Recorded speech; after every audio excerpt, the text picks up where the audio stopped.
আসসালামু আলাইকুম রহমতুল্লাহ বারকাত। সম্মানিত দর্শকবৃন্দ, আমি ওয়াসিম আহমেদ। আজকে আপনাদের সামনে আলোচনা করব যে ঈদগাহে মাঠে, যেখানে মাঠের নামাজ পড়া হয়, সেখানে খেলাধুলা করা যাবে কি না। আমি ছোটোকালে যখন পশ্চিমপাড়া তারাবি নামাজ পড়তাম, 2008, 9, 10-এর কথা, 7, 6-এর কথা, ওই সময়ের কথা বলছি, আজ থেকে 17-18 বছর আগের কথা।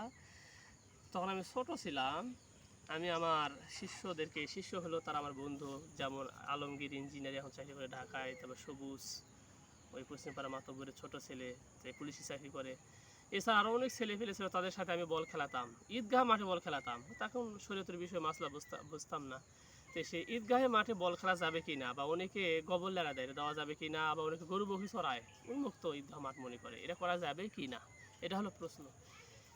পশ্চিম পাড়ার লোকের সাথে আমার খুব সম্পর্ক ছিল, ভালো ছিল, তাদের সাথে আমি থাকছি, ঘুরছি, এমন কোনো দিন নাই। পশ্চিম পাড়া মসজিদে যারা আমার আজকে ভিডিও দেখবে, পশ্চিম পাড়ার লোকেরা অবশ্যই এই কথা স্বীকার করতে বাধ্য হবে যে পশ্চিম পাড়া যে মসজিদ এখন আধুনিকতা হয়েছে, খুব উন্নত।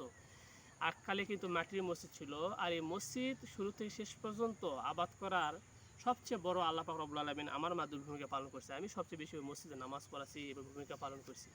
পশ্চিম পাড়া মসজিদে এমন কোনো দিন নেই আগে আমি নামাজ পড়াইনি। তারাবি নামাজ তো পড়াচ্ছি এবং 5 ওয়াক্ত নামাজও পড়াতাম। এখন সংসারে ব্যস্ততার কারণে, মাদ্রাসা পরিচালনা করার দায়িত্বের কারণে, ব্যবসা বাণিজ্যের কারণে আমি পশ্চিম পাড়ায় এখন নামাজ পড়াতে দূরে থাকলেও আমি সেখানে নামাজও পড়াতে যেতে পারি, নামাজ পড়তেও যেতে পারি না। তো যাই হোক, আজকে আলোচনা হলো যে ঈদগাহে মাঠে খেলাধুলা করা যাবে কিনা। এর এক কথায় উত্তর হলো যে ঈদগাহে মাঠে কোনো প্রকারে খেলাধুলা করা যাবে না, গোবর নেড়া দেওয়া যাবে না, গরু বকরি চড়ান যাবে না, এটা একবার নিষেধ, হারাম। এই ব্যাপারে আমাদের সকলকে সচেতন থাকতে হবে। তা ঈদগাহ কর্তৃপক্ষদের পক্ষে দায়িত্ব থাকবে যে কী করা, ঈদগাহ চারিদিকে দেওয়াল দেয় ঘেরাও করা। এটা যদি নাও করা যায়, তাহলে কমপক্ষে এই ব্যবস্থা করা যাতে করে ঈদগাহের মধ্যে মাঠে কেউ যেন খেলাধুলা না করতে পারে। এটা একবার হারাম, বেয়াদবি হবে এটা।